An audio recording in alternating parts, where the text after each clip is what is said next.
Assalamu alaikum wa rahmatullahi wa barakatuh, brothers and sisters. It's a great pleasure to have Shaykh with us. Most of us already know, especially the youth. They don't need an introduction. Shaykh Yusuf Estes is from Texas, and he embraced the Islam in 1991. And since then, he has devoted his remaining life for the dawah work. You know, he has a TV station 24/7, Guide Us TV, where the continuously dawah work is being done. And he studied in Saudi Arabia and Egypt. And like I said, he has been giving lectures all his life. All the college students, they know he visited various colleges and universities. And this is like a lesson. Allah subhanahu wa ta'ala guides the people who seek guidance. The brother became Muslim, and today he is here to teach a lot of people who are born Muslim. So this is a lesson for all of us, that Islam is not simply just saying La ilaha illallah, but we have to devote our life for the dawah work. Inshallah, without any further delay, I'll give Shaykh, inshallah, and pay attention, brothers, and to try to implement whatever you hear tonight. Jazakallah khair. Assalamu alaikum wa rahmatullahi wa barakatuh.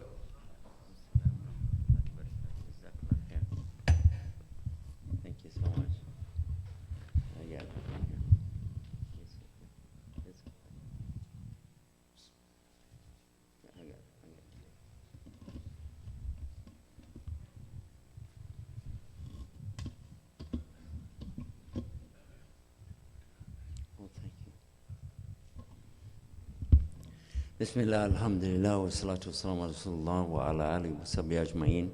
Ashhadu an la ilaha illallah wa la sharika lah wa ashhadu anna Muhammadan abduhu wa rasuluh. Assalamu alaikum wa rahmatullahi wa barakatuh. Alhamdulillah, alhamdulillah rabbil alameen, huwa alladhi ja'alna muslimin, wa salatu wa salam ala rasulullah wa ala alihi wa sahbihi ajma'in. It's a great pleasure really to be with all of you here tonight. I didn't really know yesterday that I was even going to be here. But this is the life. You don't know from one day to the next really what's going to happen. You make plans. We all make plans, but Allah's plan is the only plan that's going to happen. Now, one of the things that I've been talking about lately is the communication of the message or the call to Islam and how important it is. Along the way, we discovered that this is not just an option. You know, like somebody could say, well, fasting Monday and Thursday, this is a sunnah. It's a good sunnah. If you do it, a lot of extra ajr for you. And could be considered as though you fasted every day of the year. If you did it every Monday, Thursday, then you could have a big reward with Allah subhanahu wa ta'ala. But if you didn't do it, you just missed a good opportunity, that's all. This is not fard. But the call to Islam, somebody was asking us, well, where's the proof that it's fard? Who said I have to call to Islam? Show me. And I like to go to this one ayah of Quran. Because even some people say, well, I don't know about hadith. You hear people say they don't take hadith? Anybody here think they don't take hadith? By the way, I wouldn't raise my hand in here. You're going to get attacked, okay? Just like keep that to yourself. Because you don't know Islam without hadith. You don't know anything about Islam without hadith. In fact, I'll tell you what, you don't know anything about anything without hadith. Because hadith means narrations that come to you. And everything we know in the world came through narrations from somebody. True or false? Now I'm talking about religion. No. I mean, just in general, everything you know, somebody told you. True or false? Whether they wrote it down or they said it, but somehow or another people communicated stuff to you, and that's what you know. So don't say I don't believe in hadith, because everything is stories coming to us. If you mean that you don't accept hadith from our Prophet ﷺ, then you got a special kind of problem, because you've denied the Prophet sallallahu alaihi wasallam. You're denying him. You're saying what? That you don't believe in hadith from him, but you believed in the hadith from everybody else, not even a Muslim.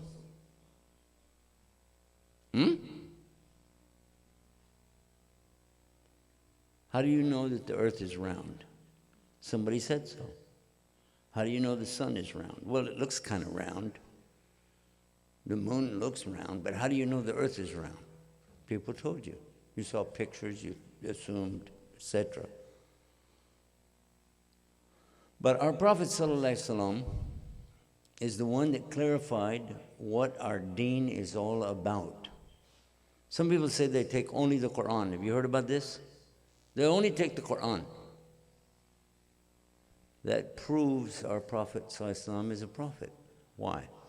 Because he said that that was going to happen. He said, sallallahu alaihi wasallam, that some people are going to say, I only take the Quran. And they said it. So, they just proved the hadith that they don't believe in. But it's more than that. How do we know the Quran? Some people said, I take the Quran, but they don't take hadith. How did we get the Quran? We know he had it, that's right. But how did we get it between us and him? And to know the answer to this is to answer another question. You ready? I'm going to ask you a color. I want you to think of a color. Any color. You're thinking of a color? Now I'm going to ask you, what color was the Quran that Prophet ﷺ used to walk around with? Anybody know what color it was? Green? Anybody else know? Huh? White. Anybody else know? Some brothers are laughing. I don't know why they're laughing. They should be thinking of a color. No color? Huh? It was clear? What should be clear to you is he didn't read or write. Why would he be walking around with a book? It was a trick question, wasn't it?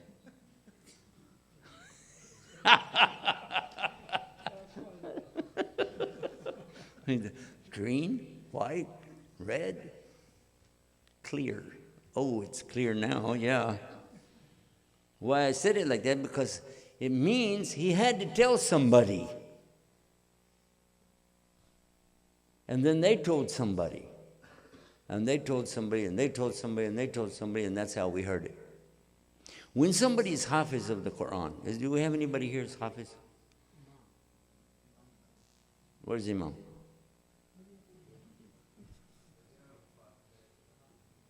Where? Where? Where?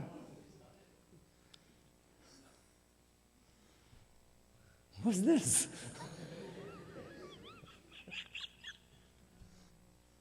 Hafiz of Quran. When you become Hafiz of Quran, is it by reading a book? Or is it by what you hear from a teacher? What's the answer? Huh? Nope. It's what you hear. You can refresh it by the book, but it's from what you hear. Because when you sign off, when you have ijazah, you have to list all of the people in there you heard it from, back to Rasul sallallahu alaihi wasallam.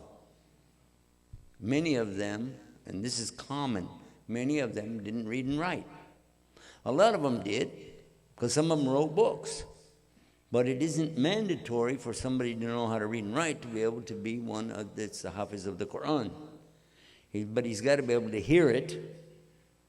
We don't have people who are deaf that are teaching Quran. Not as, like they can show you this is a mushaf. Here, go ahead. But how could they teach you the sound? And the Quran is the sound that comes from Jibril alayhi salam to Prophet salam, and then to his companions, to their companions, those companions, etc., etc., so it comes to us.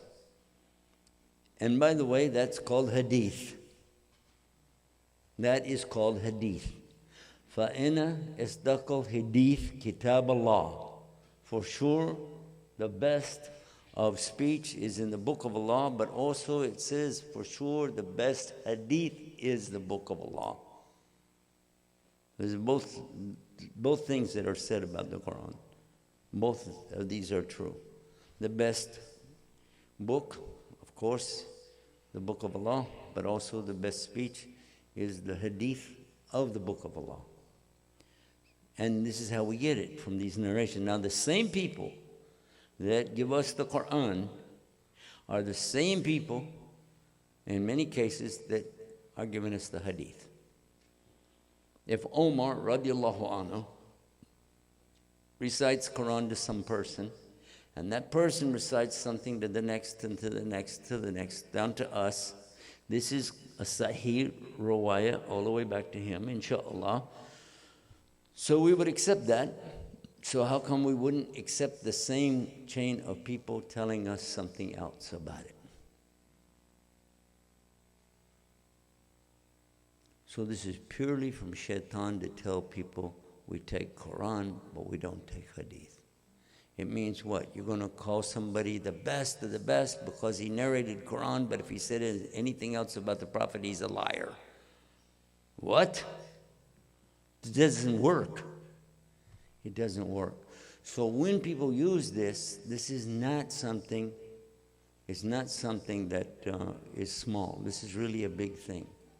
If somebody said, there's some hadith that I don't understand, well, there's books of things that I don't understand, but it doesn't mean that I reject them. It doesn't mean I call them liars. I just say I don't understand that. But I'm willing to learn. I just need evidence. And that's fine. If somebody says, I don't understand hadith at all, that's okay. You don't understand it. But don't say you reject hadith because you're rejecting the Quran at the same time. Give me example. Give example. How many times a day are we supposed to pray? Salat. I'm talking about salat. How many? Are you sure? How do you say that in Arabic? Huh? Salawat al-Khams. Right? So can you show me what page it's on? You have Mus'haf here? Yeah. Can I have a Mus'haf? Jazakallah khair. Now, can you tell me what page the Salawat al-Khams is on? I'm going to look for it. What page is it? What surah?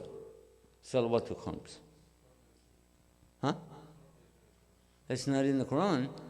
Well, if I don't take hadith, I don't have to pray anymore. See how shaitan works? Just like that. Just like that. And when do we start fasting? Every day during Ramadan, we begin our fast when what? You say before Fajr, right? Where does it say that in here? That's not what it says. It's in Surah Baqarah. It says when you can make a distinction between a white thread and a black thread, and that's not going to happen until about an hour after the sun starts coming up. Until you can really see, you can't even know where the threads are unless you're holding them in your hand and can feel them. The sun has to get up. And then you go, oh, yeah, which one was the black one?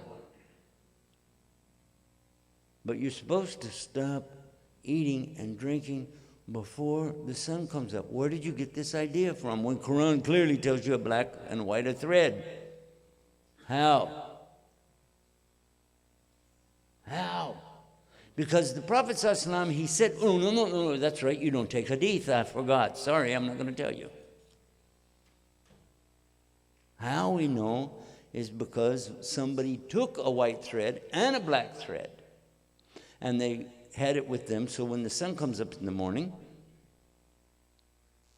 they're going to watch for that.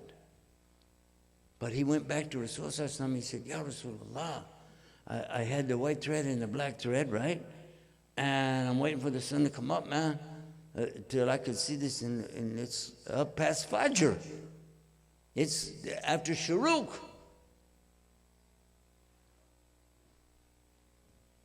And look what Rasul Sallallahu said. He said that's not the meaning of the ayah. It's talking about the black thread of night against the white thread of morning. You're looking on the horizon for the first sign, the very first sign. Like when you hear the rooster, then look around for it. Oh, I see it looks like a little bit different. It's not the same as pure night. That's it. That's when you stop eating, stop drinking, and what do? You make the adhan. Get ready for Salah.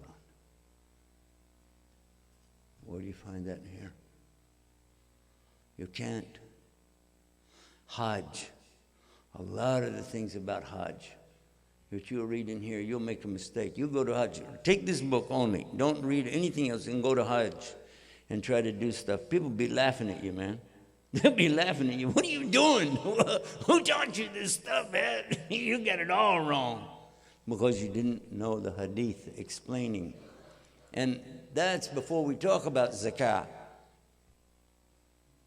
Where is it in here that tells us about the zakah that you have to pay on wheat or grain that is grown with irrigated water as opposed to the rainwater? Huh? It's not there. So all of the things that we're taking for granted as being part of Islam, we won't understand them if we don't have the hadith. And listen to this hadith that makes it clear to us. The Rasul ﷺ said, I've been sent with the Quran and something like it. And yet we know from the Quran there's no book like it. Is there any book like Quran? Can you make a book like it? No. But yet it's a Sahih hadith. What did he mean? His sunnah. Because his wife said, if you would like to see the Quran in motion, look to Muhammad sallallahu alaihi wasallam. So be careful of this. I'm particularly talking to our youngsters today because you guys are the ones who are going to be growing up and hearing a lot of strange things. As we get closer and closer to those last days, and every day brings us one day closer to the last day. Nobody knows when it is, but we know we get closer. And there's hadith telling us as we get closer, you're going to see grand fitness, big, majestic fitness, big problems, huge things. Muslims killing Muslims, Muslims fighting for things they don't even know what they're fighting about, arguing over things that don't even make any sense. This is the kind of fitna. So you have to be ready for that. And this is one of the fitnas, when people reject the sunnah, reject Muhammad sallallahu alaihi wasallam, reject the hadith, and claim that they follow just the Quran. Has that happened today? Let me tell you about one group. And there's so many different groups, but this particular one is happening right here in the United States. It originated here in the United States in the 1970s. It started in St. Louis, Missouri, and it moved its way out to Arizona. Actually, New Mexico and Arizona. And it was an Egyptian who came in on some brothers from India. The brothers from India used to sit in a circle and read Quran in the morning, things like that. But when he came into them, and by the way, I got this directly from the brothers who were there themselves, told me. They said he came in and he said, oh, you don't know Quran. I'm Arab. The Egyptian, he said, I'm Arab. And he told them, I should be the one to tell you Quran. So the one, he said, I got up and left. Another one, he said, no, I stayed with it for a while and listened to this guy. You know? And what he's telling them is that you don't know Quran until you understand, because with computers these days, this is back in the 70s, computers then were giant, monstrous beasts. And he had figured out, according to him, that there's a number combination in the Quran that he figured out. Prophet ﷺ didn't know it. Companions doesn't know it. But this guy, all of a sudden, he knows this number thing called the miracle of 19. And he was such a salesman. He convinced a lot of people with a lot of numbers and works that he did. And I've read it, by the way. Unbelievable work that this guy went to make you believe what he was saying. And Ahmadiyya may Allah have mercy upon him, was one of those people who fell for it for a while. And he included this book, The Miracle of 19, in the list of books that he had for people to get about dawah, because he thought it was true. Every 19th word, every 19th letter, every 19th chapter, every 19th para, every 19th surah, every 19th juz, every 19, he's got this commentary that because of this and because of that, and it all fit together like a big, big puzzle. But the problem was, he started off with an ayah of the Quran, and that's where he got the idea. The ayah says, and over it are 19. How many of you know whether this is in the Quran? When it says about the hellfire, and over it are 19. 19 what? Malaika. These are the angels, the tough ones. These are the tough angels. But keep reading the verse. And it tells you clearly that somebody, it doesn't say a person, individual, but it's talking about that people will be having this confusion about it and what's going to happen. Read the tafsir especially. And this is a long time ago, long before this man came along with his story. But anyway, this man, he took Bismillahir Rahmanir Rahim, the Basmala, and he counted the letters. Ba, Sin, Mim, Alif, Lam, Ha, Alif, Lam, Ra. Like this all the way through. And he said, 19. Oh, this is a sign. This is a sign. And then he started working on this idea. And he had a shaitan helping him all the way. And guess what? He came out with this whole thing, big work that he did, huge. It was nothing like it. But there's two big problems with it. The first part of the problem is, if you know Arabic, it doesn't have to be 19, it could be 20. Shall I prove it to you? You're used to Bismillah ar-Rahman ar-Rahim, writing it, seeing it as it is in the Quran on every surah except a Tawbah, right? But there's another one that you take for granted, but you probably never really looked at it, never thought about it.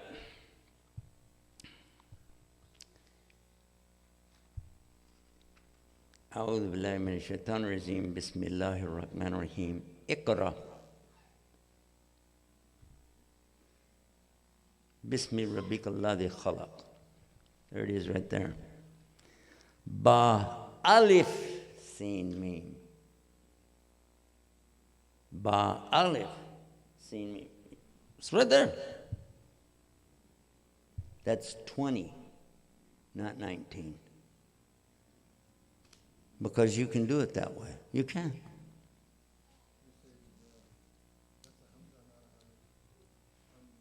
This is Aleph.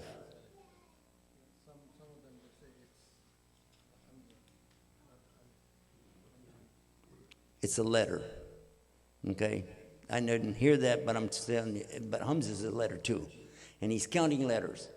Then the second thing we find out is that he didn't really count all the letters. For instance, you mentioned Hamza. I'm glad you did because you remind me of something. Anytime he needed to make 19, he would count the Hamza. But if it made it 20, he wouldn't count it. And a standing Aleph, he would count a standing Aleph. You know, when it's on top of like Bismillah ar-Rahman ar-Rahim, and you see that on top of the, okay, then he'll count it. But when he doesn't need it, he doesn't count it. And Ya sometimes is used like an Aleph. He will count it if he needs it. If he doesn't need it, he won't count it. And when he got all done, it still didn't work. It was way off.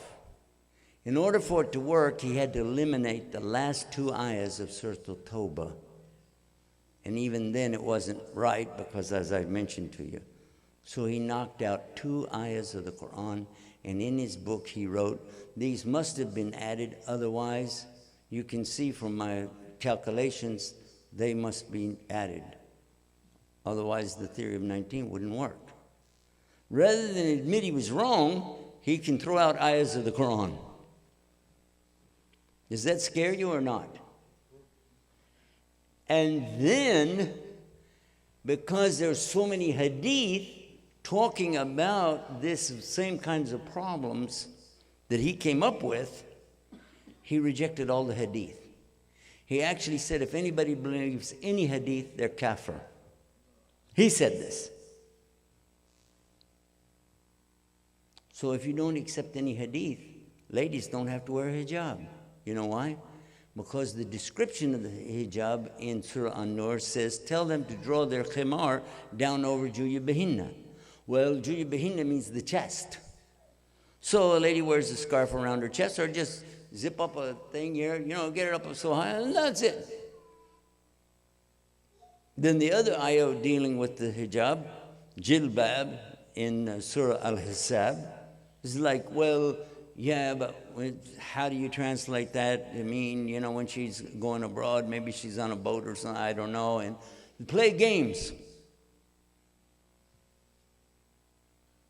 But biggest of all is, nowhere in the Quran does it say Salawatul Khams. So he also decided you don't really have to do Salat the way we do. Just make a connection. Silda in Arabic is connection. Just make a connection. Just go like, oh Allah, I'm connecting to you. Huh? So look how silly. And it all starts by going off the wrong way. And the man had no teacher. So this brings us now to the biggest point of all. If somebody doesn't have a real teacher with them, shaitan will become their teacher. It isn't acceptable to take the Quran in a book form like this and go off and sit on a bus somewhere every day reading, okay, I memorized the Quran, I know everything about Islam. It doesn't work. All of the companions, may Allah's mercy be upon all of them, Allah accept from them, every one of them, they were concerned more about knowing the meaning of the ayah than they were memorizing it. Today we put a big focus on memorize it. Do you know what it means? Doesn't matter, I memorized it. It's like a good luck charm, This brother, he memorized the Quran. Oh, take him in the car with us so we won't have an accident. It's a good luck charm. Huh? That's the kind of nonsense we're coming up with. I want you to memorize the Quran. I want you to know the Arabic language, no doubt about it. But the son of Omar, Abdullah ibn Omar, they were asking him about something one time, and he said, I didn't memorize that. This is Surah Baqarah. He said, I didn't finish all of Surah Baqarah. He's like, what? No, he said, because we didn't used to memorize until we understood, and we took 10 ayahs at a time. 10 ayat, memorize and understand, and then move to the next one. And if you don't know what it's about, take your time. What's your rush? Where are you going to go? What's the big rush? Just so you can go, Alhamdulillah, Allahu Akbar. What is that? That means nothing. By the way, in case you didn't know this, there's some non-believers who have memorized the Quran. Did you know this? They were telling me about a professor in a university teaching Islamic studies, not Muslim. He's a Yahudi, but he still had memorized the Quran according to him. And he could quote from it. At least he memorized some of it because he could quote from it. What does that mean? It means nothing. Until you understand and implement. Alhamdulillah Rabbil Alameen. So let's come back to this subject. Is it absolutely, positively part of Islam that I have to share Islam with other people? Is it? Or can I just keep it to myself?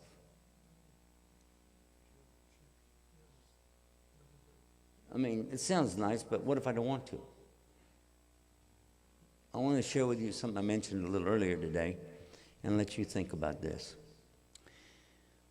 This is in Surah Al-Imran, chapter 3, verse 110. أعوذ بالله من الشيطان الرجيم. كنتم خير أمة أخرجت للناس تأمرون بالمعروف وتنهون عن المنكر وَتُؤْمِنُونَ بِاللَّهِ. You heard it before? How many of you heard this before? Raise your hand. You heard it before. You know what it means? Anytime Rasul used to ask somebody, do you know what this means? They would say, Allah wa Rasuluhu alam. They would not even begin to try to give a meaning because they want him to say it. Even if they think they know, they're going to say, Allah wa Rasuluhu alam. Because they want to hear from him. Let's go over it a little bit slow. Kuntum khayra ummatin ukhrijat linnas. You are the best people to come out of the human beings. Ukhrijat. What is this? Ukhrij. What does that mean? Khuruj. What does it mean? Go out. Nas. Human beings. Khayr. The best. Kuntum khayr. You are the best of the coming out of the human beings. You're the best. Oh, that's nice. I like that. But then look. Why? Ta'maruna bil ma'ruf. And this is like ati Allah wa ati Rasul. It's to order, to give the imperative of the verb.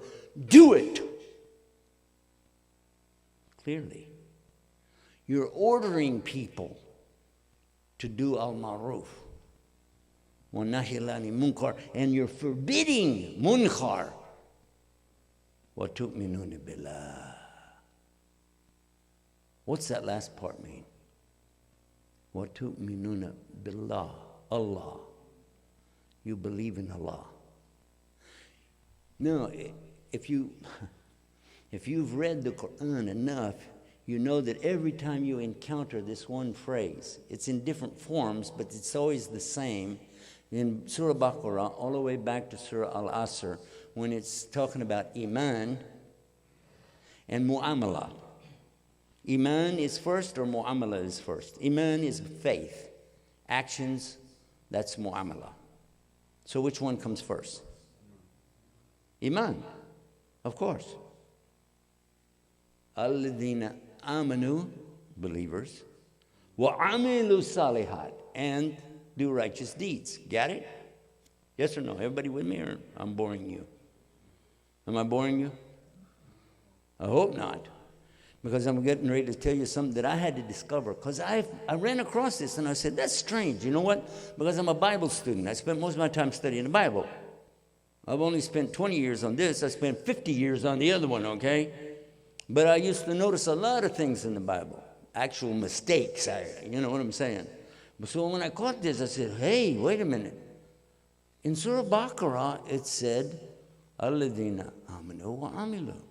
And the next one, the next one, the next one. So every time, amanu wa amilu, amanu wa amilu, amanu wa amilu. Mu'amala is always after iman. So why in that ayah, wa tu'minuna billah? Why is it like that? I have to ask. So I went to the scholars and I asked them. And look at this. They're smiling. So you woke up. What? What? Tell us. We want to know. We want to know. Tell us. Said, do you see those two words? If you notice, I left two words not translated, didn't I? Maruf and munkar. I didn't translate that, did I? No, I didn't translate that. I said, you call to al-maruf and you forbid al-munkar. Go get any translation in here and you'll see it says, you call to good and you forbid evil. That's what it says. It's what they say. And there's nothing wrong with it, except that in this ayah, it's a bigger meaning. This is the ultimate good, the highest good there is. What's the highest good there is? Thank you so much. Appreciate that. What's the highest good that there is? Allah. Allah. You're calling to Allah. You're calling to the deen of Allah. You're calling to La ilaha illallah. Now it makes sense. And what are you forbidding? What's the maruf?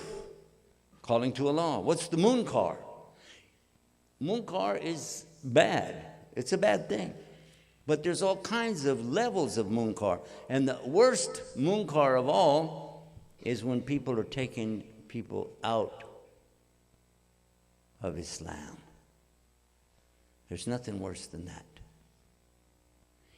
Even killing people, which is horrible. This is so bad. But if you kill a Muslim, at least he went to paradise.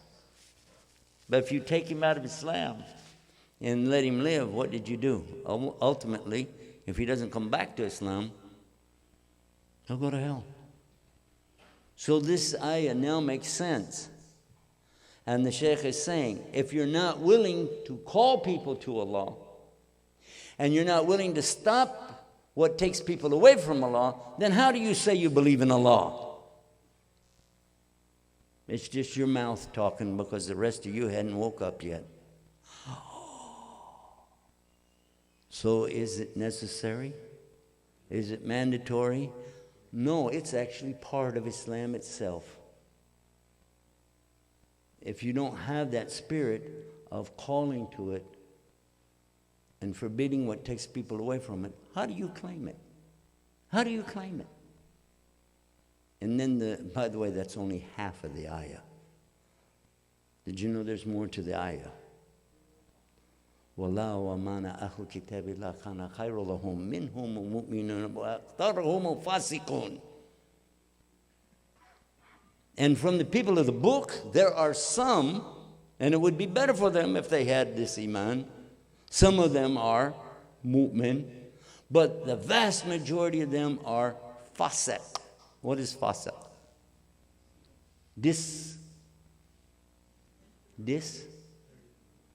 Not disbelievers, disobedient. They're disobedient.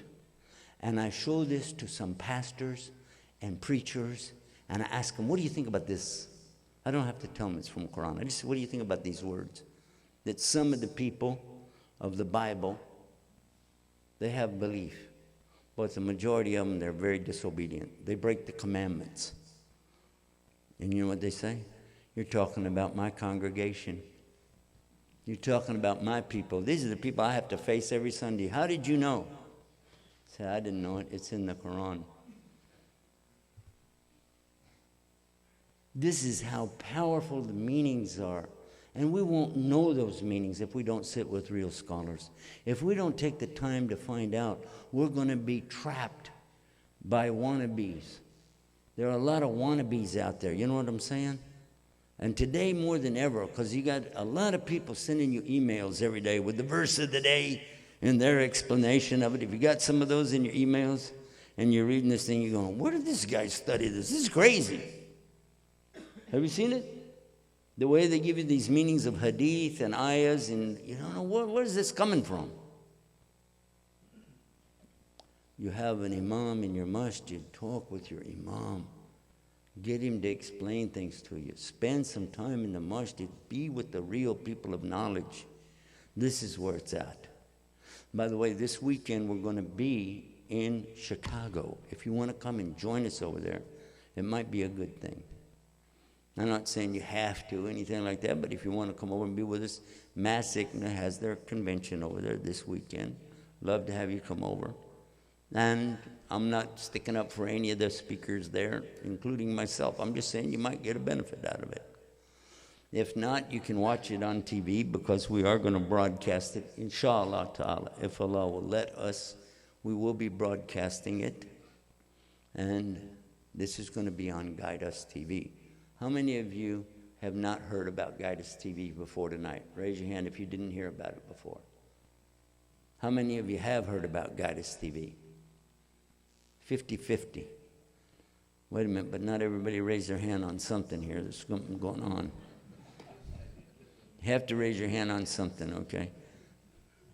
How many of you don't care what I'm talking about? All right, there you go. It's all right. It's your right. He stuck around for the free food. I don't blame him. Anyhow, I'm giving you a hard time. What color was the book? Never mind. But seriously, if you want to check it out, www.guideus.tv. Guide Us. Idina. Guideus.tv. And we're broadcasting 24 hours a day, 7 days a week. And it's all English, and it's all dawah. the whole thing. We have stories of the prophets. This is a great one for the young people. And actually, I know some of the adults, non-Muslims, were watching it and they became Muslims. So it's very dangerous for Christianity. Very dangerous. If they watch it, they might become Muslims. There's another one called Family Focus. This one deals with the issues all of us face every day. I mean, real issues. And what does Islam say about it? You know? There's so many things that happen between husband and wife, between children and parents, grandparents, things about work, things that happen every day at school. All of these things we're talking about in this series. There's a new series coming out. We don't have it out yet. We haven't even started shooting it yet. This one's called Aspirations. This is going to be an hour-long show, inshallah, with youth that are in it and helping us direct it and doing things. It's going to be wild because it's going to have a great audience. We're going to have live call-in, and you're going to have a lot of fun with it. On some nights, we have sheikhs who come on and talk, and then they open the telephone line. I have 800 numbers. You can call in and actually talk to sheikh and ask him questions and get answers in English. Now, most of the sheikhs that we use are from Egypt, but it's not because of anything more than they're the ones who volunteered to do it. It has nothing to do with any prejudice that I have for anything. I don't. But I do have also from our communities here in Jamaica area. We have Imam Shamsi Ali. How many of you know about him? Shamsi Ali. Now you raise your hands, mashallah. Okay. Well, he's a sweetheart, and he's been doing live programs with us for 2 years. And you can call him up and ask him questions, and he gives good answers.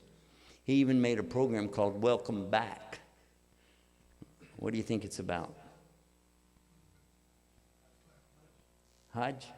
Hey, that's cool. I like that. Welcome back from Hajj.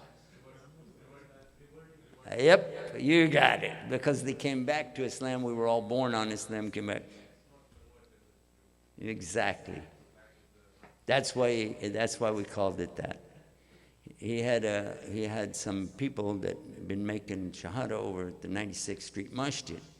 And he would interview them, and they would talk about how they got back to this beautiful deen. And I told him, call it Welcome Back. I like this, Welcome Back. Then he wanted to do an hour-long program. He wanted to do a program. I said, make it hour-long. He said, why an hour? I said, because we're going to call it the Sunshine Hour. Why I called it Sunshine Hour? Why? What did he say? That's true, but I called it Sunshine Hour because the Imam's name is what? Shamsi Ali. Shams means sunshine, the sun. Anyway, we've got that, Mutar Sabri, and we have Kareem Abu Zaid, who is the Imam out in Denver, who comes on with us. Abu Anis down in Florida will be coming on right after the first of the year.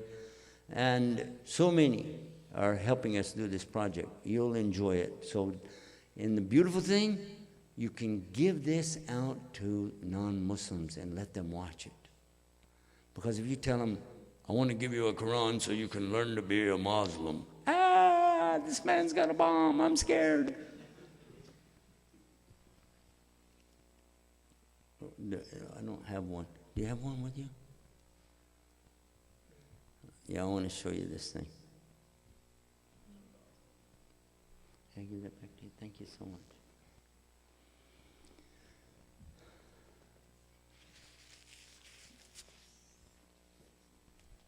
Now, I'm going to challenge you because guess what? Some non-Muslims are going to be studying Islam by watching our show and calling in and learning, and we're sending out books, we're sending out free Qurans to them, we're sending out pamphlets to them, booklets to them. What are you going to do, huh? If you meet somebody one time and you say, I'm a Muslim and you should know about Islam, and they say, well, actually, you know, we've been studying with the Guidance TV, and they start asking you questions, you're going, yeah, right. Let me get back to you on that. This is what I'm talking about. Can you see it? Everybody can see it?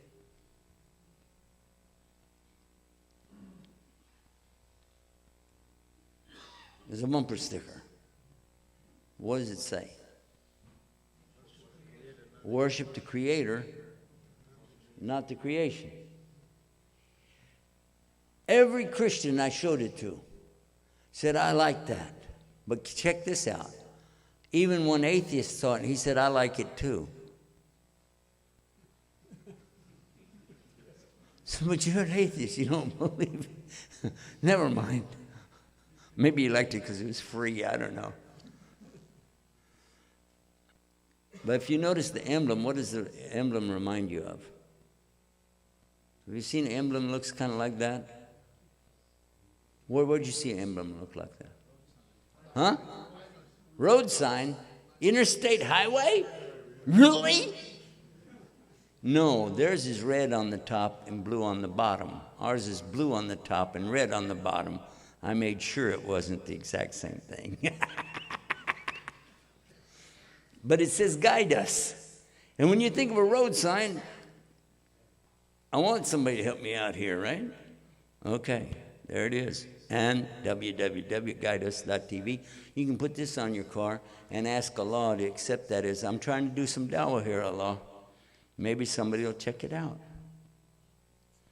We have apps. If you have iPhone, we got the app. You got Samsung, or if you've got the Android, we got the app.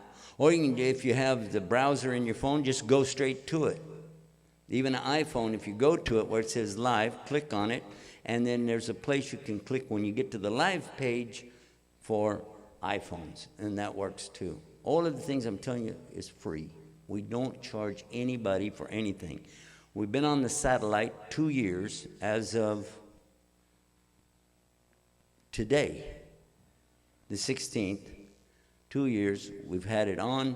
We started the broadcast on the 18th, 2 days from now. And then on this weekend, we're celebrating the third time we celebrated, even though we started with a celebration, 48-hour live broadcast. So this is what you can use. You can put it on your car. If you don't have a car, put it on your bicycle. If you don't have a bicycle, put it on your refrigerator.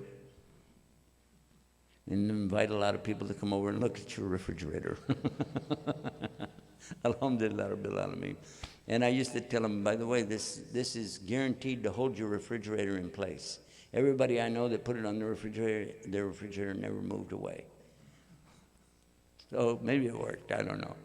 But seriously, if you want to, when you go out, there are some discs over there. I don't know if we have very many or not. Do we have some? In the box, we got some more, I think. When you go out, you can take one. You can take a bumper sticker. I don't think we have very many of these left, a few. But be sure that you put it on the car. The back bumper, okay? Not the front bumper. Unless you drive backwards a lot. I don't know.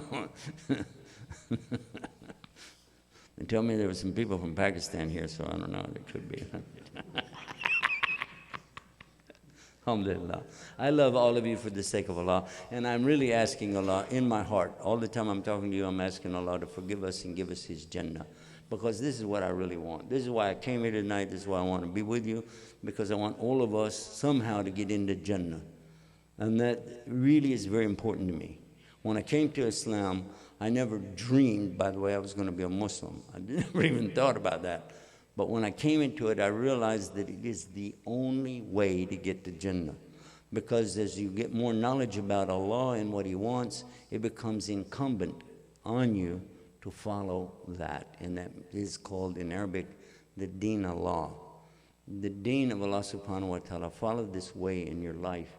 And if you do it, you're successful here, you're successful in the hereafter. Especially for our youth, I want to encourage all of our youngsters, boys and girls both. Guys, spend your time with the Quran. Don't waste it on the internet. Unless you go to my websites. Okay? And don't waste it in front of a television set. Unless you're watching our channel. In this case, it's okay.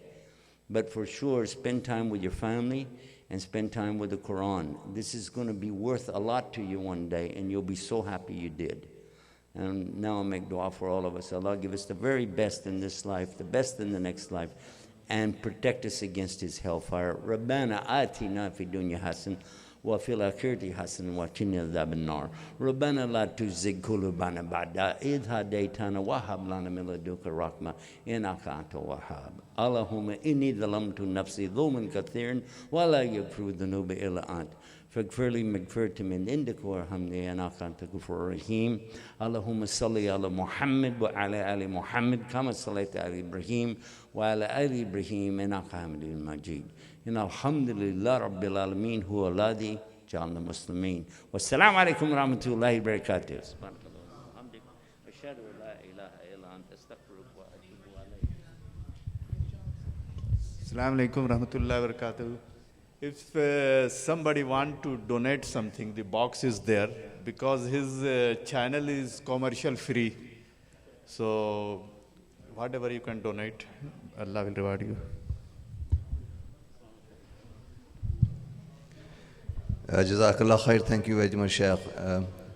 And this program was live broadcasted. If somebody wants to review it again, it will be on our website, masjidhamza.com, and you can go on the live stream. Jazakallah khair.